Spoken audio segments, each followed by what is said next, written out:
ये कहानी है दुनिया भर के गेंदबाजों के दिलों में दहशत का माहौल बना देने वाले वीरेंद्र सहवाग के उस मैच की, जब सहवाग टीम इंडिया में नए नए आए थे और तब सहवाग टीम इंडिया के लिए ओपन ना करके कभी 5वें तो कभी 6ठे नंबर पर बल्लेबाजी के लिए आया करते थे। लेकिन तब समस्या ये थी कि 5वें और 6ठे नंबर पर सहवाग के बल्ले से रन बिल्कुल भी नहीं बन पा रहा था और हालात कुछ ऐसा हो चुका था कि सिलेक्टर सहवाग को टीम से निकालने की बातें भी करने लगे थे।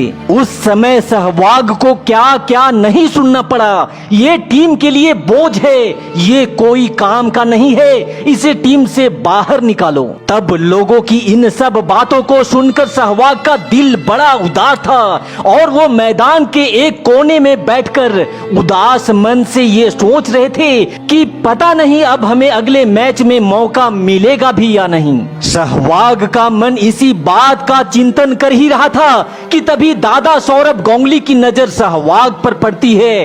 वो सहवाग के पास गए और पूछा कि बीरू तेरा मन इतना उदास क्यों है। सहवाग ने कहा कि दादा हालात तो आपको पता ही है, बल्ले से रन आ नहीं रहा, ऊपर से लोगों के ताने। दादा सौरभ गांगुली ने सहवाग का हौसला बढ़ाते हुए कहा कि टेंशन छोड़ और सोच आगे क्या करना है। मैंने तुम्हारा खेल और टेक्निक देखा है और मुझे लगता है कि तू ओपन करेगा तो शायद कुछ अच्छा कर पाएगा। सहवाग ने कहा पर दादा ओपन तो आप और सचिन पाजी करते हैं, फिर मैं कैसे।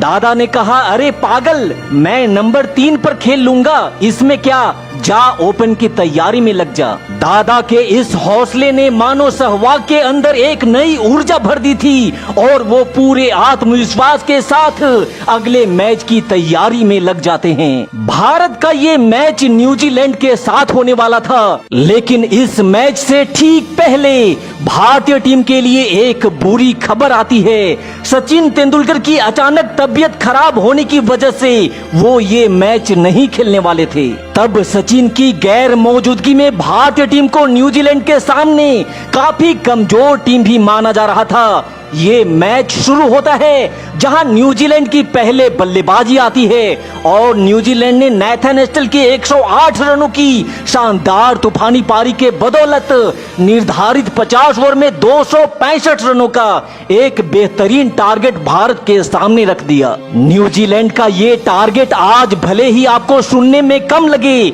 लेकिन उस दौर में ये स्कोर काफी माना जाता था किसी भी टीम को मैच जीतने के लिए। और सचिन तो पहले से ही तबीयत खराब होने की वजह से ये मैच नहीं खेल रहे थे और उनकी जगह सहवाग को ओपन करना था, जिन पर किसी को भरोसा तक नहीं था। यहाँ वीरेंद्र सहवाग के साथ सौरभ गांगुली एक मजबूत और पॉजिटिव इंटेंट के साथ भारतीय पारी की शुरुआत करने मैदान पर उतरते हैं, जहाँ पहले ओवर की पहली गेंद पर ही सहवाग ने ऑफ साइड पर एक जबरदस्त चौका जड़ा और 4 रनों के साथ अपना और भारत का खाता खोला। हालांकि तब न्यूजीलैंड के गेंदबाज भी सहवाग को काफी हल्के में ले रहे थे, लेकिन यहाँ अगले ही पल पैरों पर पटकी हुई गेंद को सहवाग ने इतनी खूबसूरती के साथ बाउंड्री के बाहर भेज डाला था, जिसे देखकर लोगों को ये अंदेशा हो गया था कि ये खिलाड़ी कोई आम खिलाड़ी नहीं हो सकता।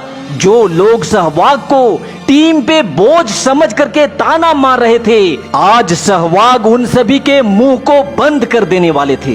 यहाँ एक छोर से दादा ने टीम को संभालने की जिम्मेदारी ले ली थी, वहीं दूसरी छोर पे उन्होंने सहवाग को खुली छूट दे रखी थी, जिसका फायदा लेकर सहवाग न्यूजीलैंड के गेंदबाजों पर टूट पड़े थे और मैदान पे बाउंड्री की बरसात करना शुरू कर दिया था। तब सहवाग के इस आक्रामक खेल को देखकर न्यूजीलैंड के कप्तान स्टीफन फ्लेमिंग को बहुत जल्द ये समझ आ चुका था कि अगर हमें ये मैच जीतना है तो इस खिलाड़ी को शीघ्र ही आउट करना बेहद जरूरी हो गया था। और इसीलिए फ्लेमिंग ने अपने सबसे आक्रामक बॉलर डैनियल विक्टोरी को बॉलिंग अटैक पर बुलाया, लेकिन यहाँ सहवाग ने डैनियल की पहली गेंद पर एक और धमाकेदार चौका जड़ समस्त गेंदबाजों को ये संदेश दे दिया था कि तुम्हारे दिलों में खौफ पैदा करने के लिए मैदान पर पर दस्तक दे चुका है। यहाँ से सहवाग ने गांगुली के साथ मिलकर न्यूजीलैंड के गेंदबाजों पर कहर बरसाते हुए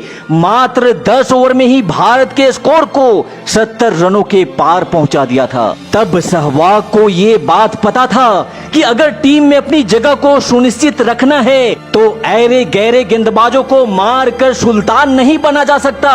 उस समय न्यूजीलैंड का इकलौता गेंदबाज डेनियल विटोरी ही था जो दुनिया भर के गेंदबाजों के नाक में दम करके रखा था। इसीलिए सहवाग ने फैसला किया कि अगर सुल्तान बनना है तो सबसे पहले डेनियल विटोरी का घमंड तोड़ना होगा।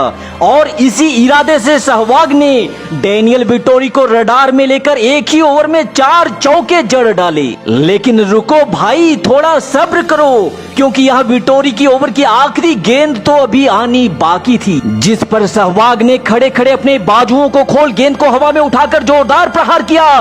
गेंद बनी रॉकेट और जाकर गिरी सीधे दर्शक दीर्घा में। यहाँ दर्शक भी दिल खोल कर सहवाग की इस आतिशबाजी का मजा ले रहे थे, क्योंकि बोरिंग ओडीआई में ऐसी बल्लेबाजी करके सहवाग ने इस खेल के मजे को शिखर पर ला दिया था। और फिर नेथन एस्टल भी सहवाग की नजरों से कहां बचने वाला था। एस्टल की गेंद पर सहवाग ने एक और जोरदार धमाका करते हुए 4 रन अपने खाते में और जोड़ लिए। न्यूजीलैंड के गेंदबाजों को दिन में तारे दिखाते हुए सहवाग अपना अर्धशतक पूरा कर चुके थे और अब उनका ध्यान अपने पहले इंटरनेशनल शतक की ओर था। न्यूजीलैंड के गेंदबाज जो सहवाग को हल्के में लेकर एक सस्ता खिलाड़ी समझ रहे थे, वो अपनी खुली आंखों से अपने साथी गेंदबाजों को तहस नहस होते देख रहे थे।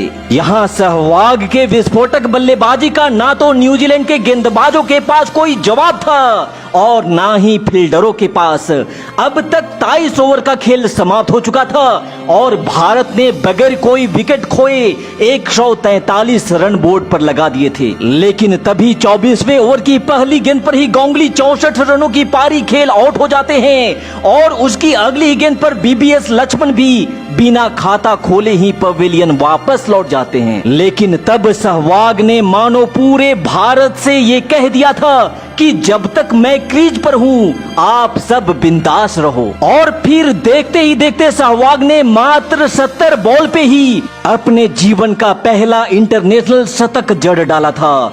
जो खिलाड़ी अभी से कुछ घंटे पहले टीम में अपनी जगह बनाने की चिंता में डूबा था, दादा के एक हौसले ने सहवाग को सुल्तान बना दिया था। सहवाग की इस शतकीय पारी के बदौलत भारत ने बड़ी ही आसानी से इस मैच को 42वें ओवर में ही जीत लिया था। और इस मैच के बाद सहवाग निरंतर टीम इंडिया के लिए ओपन करने लगे।